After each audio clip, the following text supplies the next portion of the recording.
चलिए हम करते हैं तुम कब जाओगे अतिथि। इसके लेखक हैं शरद जोशी, जिनका जन्म 1931 को हुआ था और मृत्यु 1991 में हुई थी। इस प्रस्तुत पाठ में तुम कब जाओगे अतिथि में शरद जोशी ने ऐसे व्यक्तियों की खबर ली है जो अपने आप ही किसी परिचित या रिश्तेदार के घर बिना कोई पूर्व सूचना दिए चले जाते हैं और फिर जाने का नाम ही नहीं लेते, भले ही उनका टिके रहना मेजबान को कितना ही भारी क्यों ना पड़े। देखिए अब शब्दार्थ देख लेते हैं। एक और पाठ को पढ़ने से पहले शब्दार्थ जरूर देख लेते हैं, क्योंकि शब्दार्थ आने के बाद पाठ को समझने में आसानी होगी।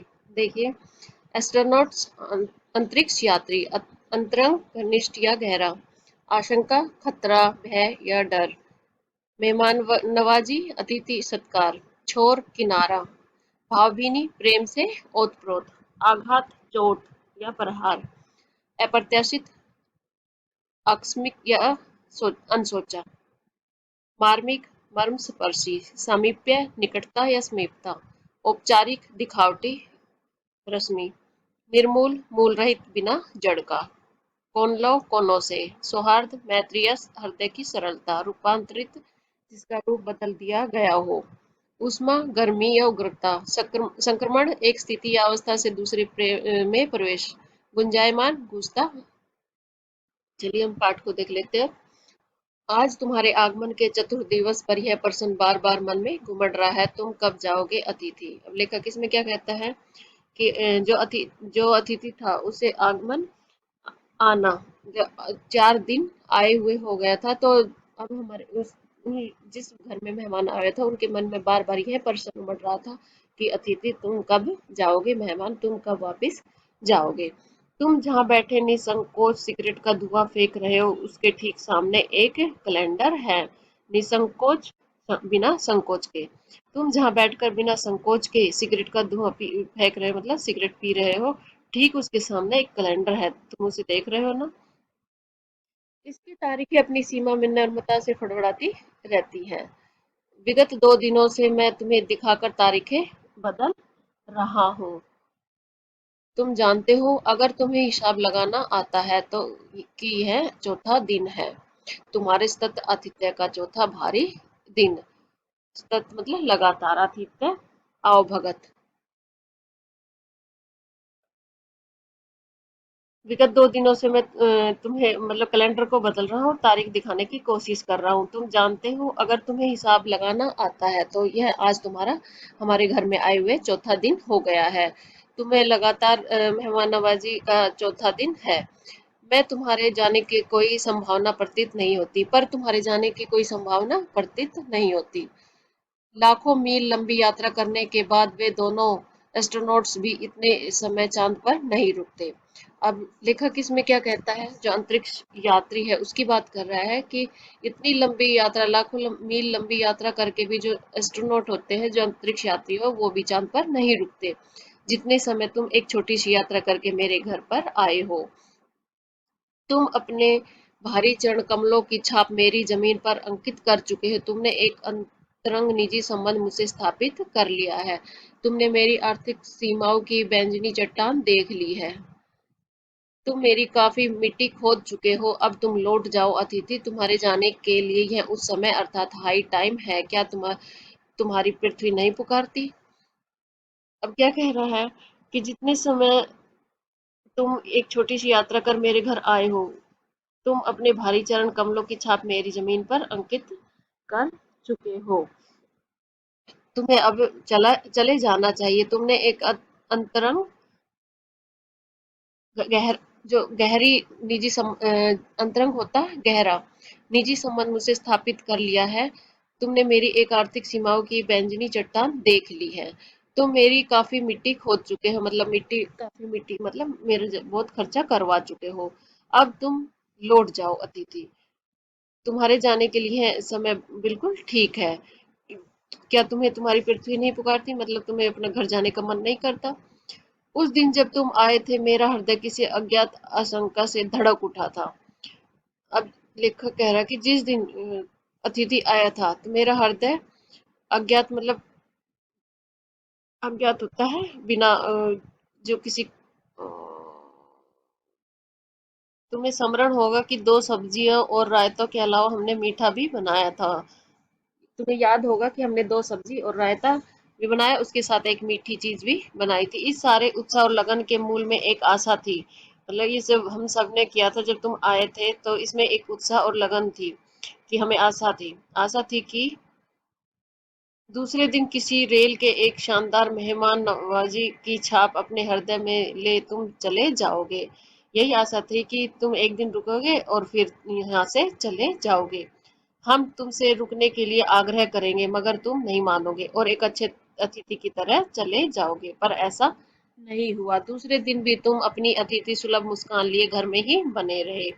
हमने अपनी पीड़ा पी ली और प्रसन्न बने रहे। जब तुम नहीं गए तो हम दुख तो हुआ, लेकिन हम फिर भी हम मुस्कुराते रहे। स्वागत सत्कार के जिस उच्च बिंदु पर हम तुम्हें ले जा चुके थे, वहां से नीचे उतर हमने फिर दोपहर के भोजन को लंच की गरिमा प्रदान की और रात्रि में को तुम्हें सिनेमा दिखाया। अब दोपहर का भोजन भी, अब जब हमने डिनर अच्छा बनाया था तो हमने दोपहर का भोजन भी अच्छा बनाया और रात को फिल्म भी दिखाई। हमारे सत्कार का यह आखिरी छोर था।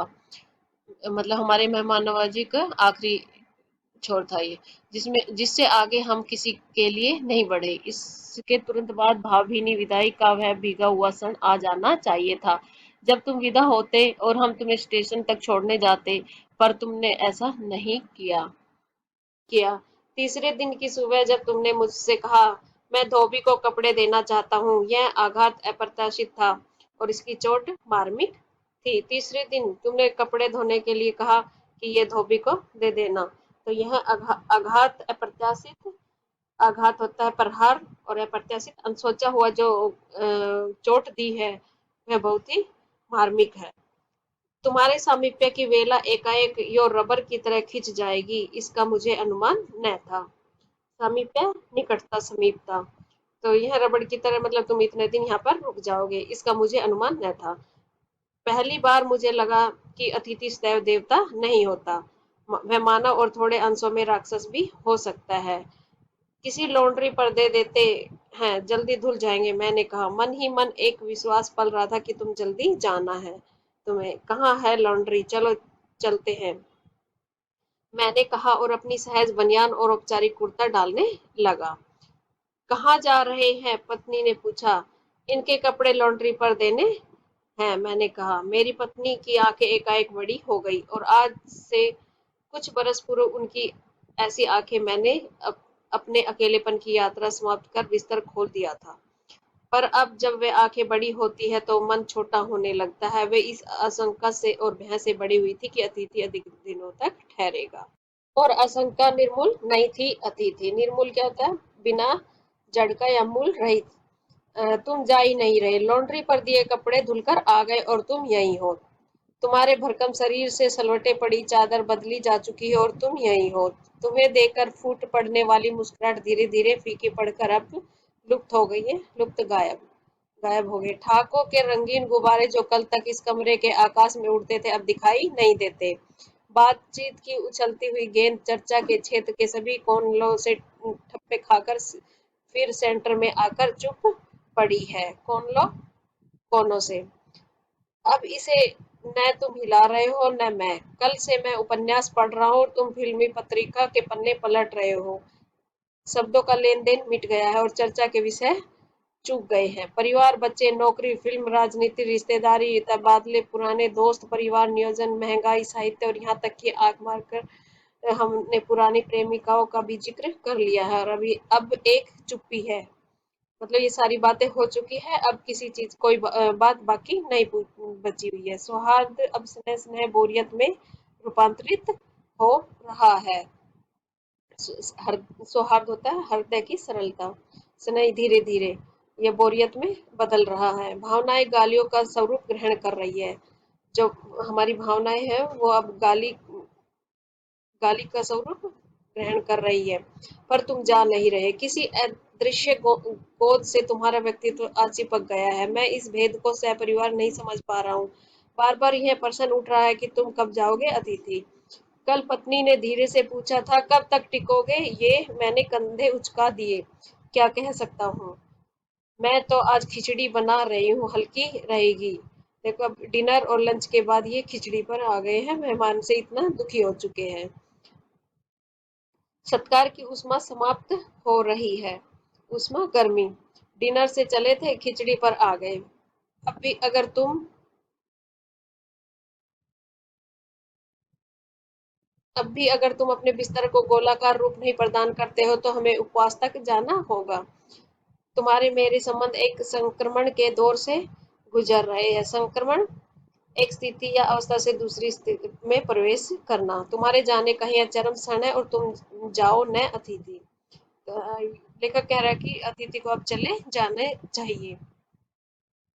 तुम्हें यह अच्छा लग रहा है न, मैं जानता हूँ दूसरों के यहाँ अच्छा लगता है। अगर बस चलता तो सभी लोग दूसरों के यहाँ रहते, पर ऐसा नहीं हो सकता। अपने घर की महत्ता के गीत इसी कारण गाए गए। होम को इसी कारण स्वीट होम कहा गया है कि लोग दूसरे के होम की स्वीटनेस को काटने न दौड़े।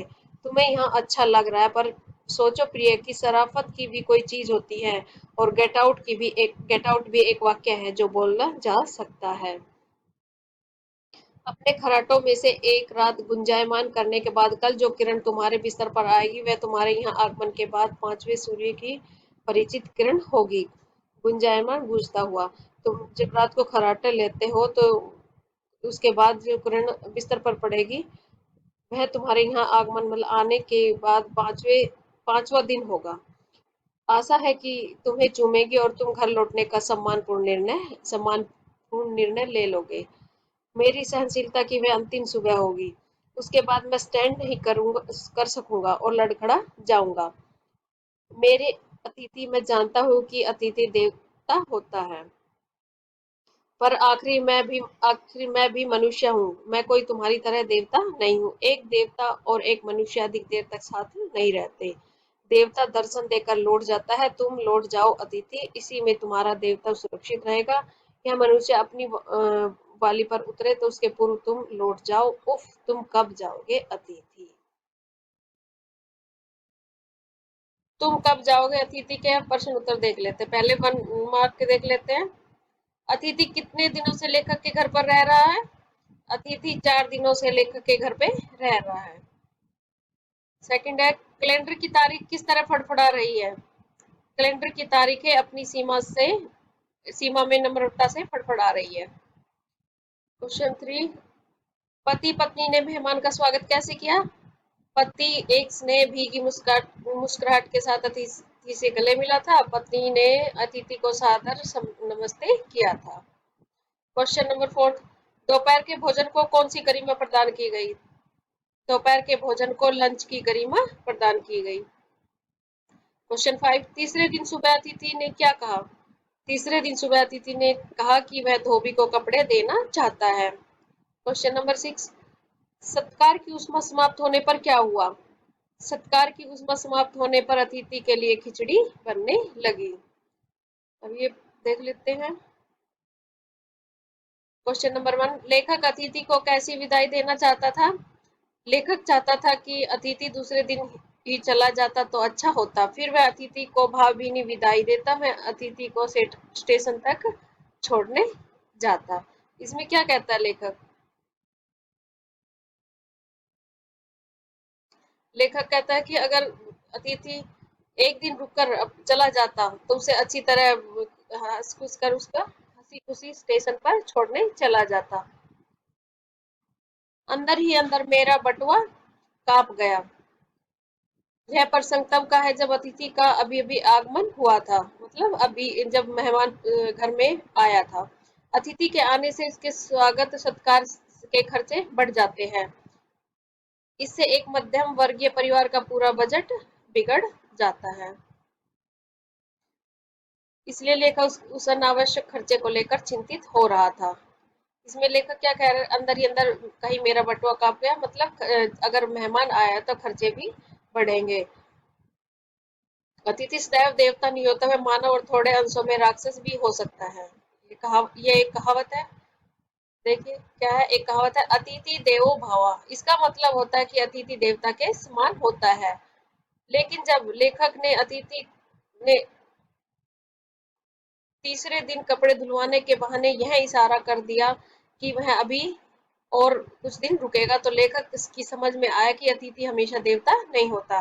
लेखक को लगने लगा कि अतिथि एक मानव होता है जिसमें राक्षस की भी प्रवृत्ति होती है, दिखाई देती है। इसी राक्षसी प्रवृत्ति के कारण अतिथि लंबे समय तक टिक जाता है और अलग अलग तरीकों से मेजबान को दुखी करता रहता है।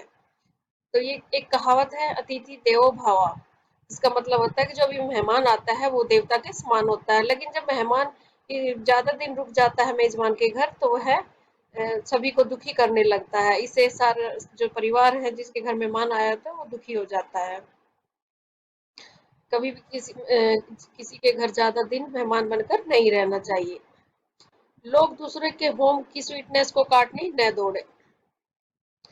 लेखक अतिथि ऐसा व्यक्ति है जिसे दूसरे का घर बड़ा अच्छा लगता है। दूसरे के घर ठहरने पर एक व्यक्ति खर्चे जोड़ने की चिंता से मुक्त रहता है और अपनी सारी परेशानियों को भूलकर आतिथ्य का आनंद लेता है। लेकिन यह व्यवहारिक नहीं है क्योंकि इससे मेजबान के सुखी जीवन में खलल पड़ने लगता है।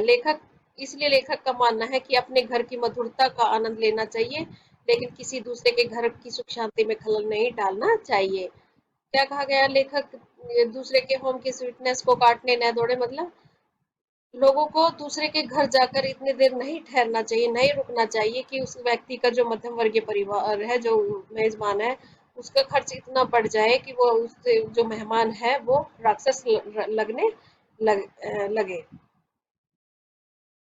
मेरी सहनशीलता की वह अंतिम सुबह होगी। लेखक को उम्मीद है कि जब 5वें दिन का सूर्य निकलेगा तो वह अतिथि इस बात के लिए जागृत कर देगा कि वह अपने घर वापस चला जाएगा, अन्यथा उस दिन लेखक की सहनशीलता टूट जाएगी। उसके बाद लेखक को मजबूरन अतिथि से जाने के लिए कहना पड़ेगा। तो किसी लेखक क्या कहता है? लेखक कहता है कि जब वह मेहमान 4 दिन तक नहीं गया तो जो मेजबान है उसकी सहनशीलता टूट जाएगी और उस अतिथि को मजबूरन कहना पड़ेगा कि भाई तुम अपने घर जाओ। एक देवता और एक मनुष्य अधिक देर तक साथ नहीं रहते। लेखक मन ही मन अतिथि से कहना चाहता है कि अतिथि और मेजबान अधिक दिनों तक साथ नहीं रह सकते। भगवान भी दर्शन देने के फौरन बाद चला जाता है। गणपति की पूजा में 11 दिन के बाद गणपति का विसर्जन कर दिया जाता है, इसलिए अतिथि रूपी देवता को भी अधिक दिनों तक नहीं रुकना चाहिए। अब लेखक इसमें क्या कहता है कि देवता और मनुष्य अधिक देर तक साथ नहीं रहते। जिस तरह जब भगवान भी दर्शन देकर वापस चला जाता है, उसी प्रकार अतिथि को भी थोड़े दिन, 1 दिन या 2 दिन रुककर अपने घर वापस चले जाना चाहिए। अब ये देखिए बड़े प्रश्न, कौन सा आघात अप्रत्याशित था और उसका लेखक पर क्या प्रभाव पड़ा? तीसरे दिन जब सुबह अतिथि ने कपड़े धुलवाने की बात की तो उसने परोक्ष रूप से यह बतला दिया कि वह इतनी आसानी से जाने वाला नहीं है। यह आघात लेखक के लिए अप्रत्याशित था। उस समय लेखक की समझ में आया कि अतिथि देवता नहीं होता, बल्कि एक इंसान होता है जिसमें राक्षस के भी अंश होते हैं। वह अतिथि ऐसे राक्षस की तरह बर्ताव करने लगा था जिससे मेहमान को भी ऐसा पीड़ा होने लगे। तो ये क्या है? लेखक कहता है कि जब अतिथि तीसरे दिन कपड़े धुलवाने की बात करता है, तब मेजबान को समझ में आता है कि अतिथि हमेशा देवता नहीं होता, वह इंसान होता है और इंसान के अंदर भी एक राक्षस के अंश होते हैं। सेकंड क्वेश्चन, संबंधों का संक्रमण के दौर से गुजरना। इस पंक्ति से आप क्या समझते हैं? विस्तार से लिखिए। इस पंक्ति का मतलब है कि संबंधों के अच्छे दौर समाप्त हो गए हैं और लोग किसी तरह संबंधों को बरकरार रखने की कोशिश कर रहे हैं। लेखक और उसके अतिथि के बीच पहले दिन तो बड़े उल्लासपूर्ण माहौल में बातचीत चलती रही। उन दोनों ने लगभग हर उस विषय पर बातचीत कर ली जिन पर बातचीत की जा सकती थी। लेखक ने अतिथि के सत्कार में कोई कमी नहीं छोड़ी, लेकिन जब अतिथि के प्रवास की अवधि खिंचती चली गई तो लेखक उससे के बोझ को ढो रहा था।